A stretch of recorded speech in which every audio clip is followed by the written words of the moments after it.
guys, welcome to the channel. Today we're going to be going over Primal Carnage, a game that came out last Thursday. This is a review because I waited probably a whole week here. Really needed to digest this one and make sure that my initial impressions were solid and accurate. Had a real hard time reviewing this one. I don't particularly like it, and I kind of want to go over some of that with you. I'm gonna juice up the volume here all the way to 40, which is pretty loud on my system, so that you can hear it. This is a solid state game that's roughly supposed to mask like a 1980s type of table. It has kind of an ambient music in the background, which is not consistent with the era. A lot of these solid state games don't have music in the background. They're more driven by sound effects and things like that, and I'll show that maybe later in the video. Beautiful artwork on the playfield. These swinging targets are a little odd for the era, but they are what they are. The best feature about this table is probably the rescue flippers, which I call them, which allow you to capture a ball going out the out lane and kick it back into the playfield. I'm sure you'll see those throughout the gameplay. Primal Carnage is a PC game that actually has dinosaurs fighting humans. And so over here you have a counter which allows you to the idea is you're going to kill 100 humans or you're going to kill a dinosaur with 10,000 hit points. And so which one you choose doesn't matter. The numbers are completely in line. There's no advantage one way or the other on the table, which is kind of disappointing. There's no ramp up in music as we go throughout. As we get closer to beating these, the music doesn't ramp up. There's nothing to signify that we're completing our goal or anything like that. This upper flipper can only take that one shot to that upper capture hole. That's pretty much it. Table's really quiet. This shot here is probably the most common shot that you'll see across the board. The reason for that is it's a pretty simple shot. You take it 3 times and then you can just continue to chip away at the hit points and or humans. And again, everything's in line, so it's not like you're getting an advantage one way or the other. The callouts are pretty weak. They're grunts and like ugh, ah, stuff like that. The AMA rating is a curse word where they say God damn it. That's it. So take that with a grain of salt. You hear some dinosaur noises here and there.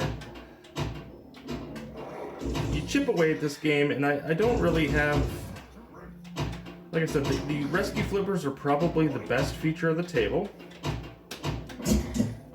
And if you want to chip away at the biggest possible number of dinosaurs or hit points, you have to hit these drop targets way at the upper top here, in the upper right. This is the capture button, or the rescue flippers. They're not dictated by a rollover like they were on Devil Riders, one of the old Zachariah tables. You can actuate that at any time. It's a risk reward though, because when you hit that left flipper, you can actually create a gap which will kill the ball. So you have to be careful to make sure that it's shut when the ball goes past. And up here is the drop targets. If you can get up there, you can get 1,000 hit points or 10 humans. So, but it resets every ball, and that's one way to continue to chip away at these as you go. At the end of the timer, or this counter, you jump over to the other faction. So you can either choose dinosaur or humans before every ball, and you can kind of chip away at both if you want. There's no advantage one way or the other. And when you get done, you basically get 50,000 points, and then you start the other side.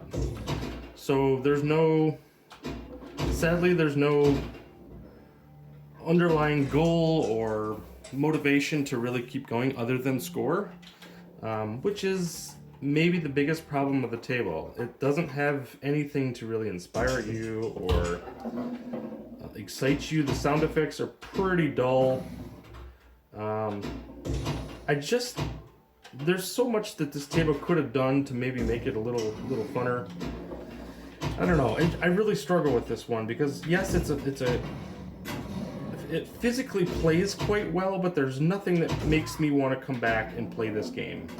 For the price point, So I can capture that ball and kick it back over. That's the best feature of the table right there. This table was $7, and for that price point, it's really hard to justify a $7 price point for this. When the day prior, I had got Party Zone for $7. So now that's a 4K table that's only available on the 4K. So if you really like solid state tables, or you only have an HD table or a micro, then this would be something that you could get that, you know, is a new table. You're getting up to 26 of those this year, so that's important to consider. But is this the one for you? I don't think that it is. If I had to rate this table, I would give it about a 4 out of 10. I just don't think that it has much staying power. I think you'll play it a few times and just, you know, it doesn't do much in the really good.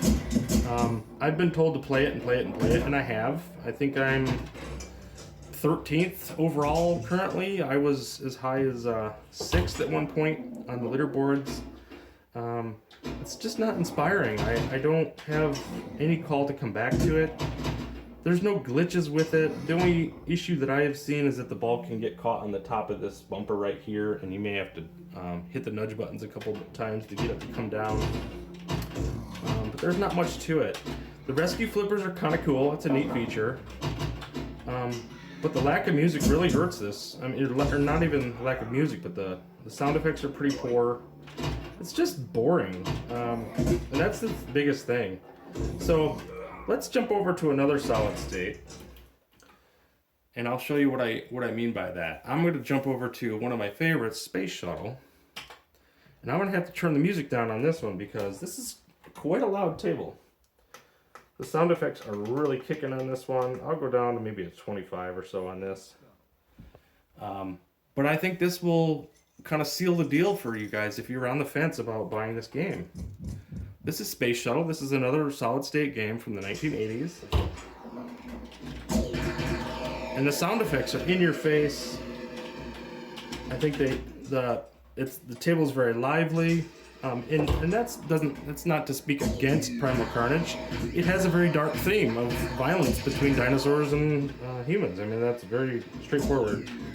But this table just feels alive. Like there's stuff going on, and the physics are all good. No, it doesn't have rescue flippers or any of that jazz. But this is just a generally good table. And this is what you're competing with. This was part of a Zachariah pack.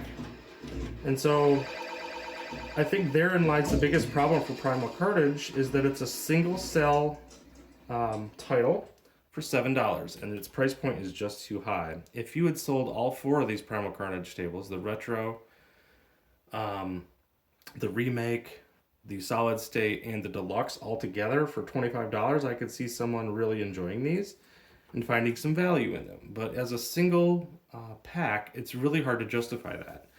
So we'll look at another one. This one's a little more subdued in its presentation. This is Shooting the Rapids solid state, again, from 1979. So this one's a little closer to what Primal Carnage is. There's not a ton of sound effects. It's a little quieter. We'll bump this one up just a little bit. So I want you to make sure that you hear it and you get kind of the full experience. But this table still has some punchy drop targets that really add to the value. Just a really cool table. It's got some great sound effects. There's no call-outs in this. You notice that there's no ambient music. There's none of that jazz. But the gameplay is just particularly fun. There's a spinner on this one, which Primal Carnage lacking a spinners, I hadn't even thought of that. But spinners were very, very important to gameplay a lot of times in some of these old solid states, and it just lacks so much. So that's my take on it. Like I said, I would give Primal Carnage a 4 out of 10. I just don't think that it, for its current price point, that it provides any value to you. I know I might get some criticism for that. I'm just a solid state hater, but I can assure you I am absolutely not. Those 2 games that I showed you, Shooting the Rapids and Space Shuttle, are far superior solid state tables. They do very much the same thing in a very different way, and I just think that they're much better value add. I hope you like this review. I hope I'm not I don't want to make it too critical, but at the same time, like there's so many better tables for the 4K and the HD at this point that I just don't know that this one's worth it for you. There's others out there that they love it and they think it's a great table. I don't know. This is all just an opinion, so I hope you liked the review. I didn't call it trash or garbage, hot garbage like I did in my impressions video last week. I think it's grown on me a little bit, but at the same time, I just don't think that the value add is there. So thanks again for watching. Please like and subscribe if you're interested in more content, and we'll be doing more reviews as we go out. There's 3 more Primal Carnage games, so this review has no bearing on how good those games are going to be, and we'll see how they go. Anyway, thanks for stopping by, and we'll see you on the later boards. Bye.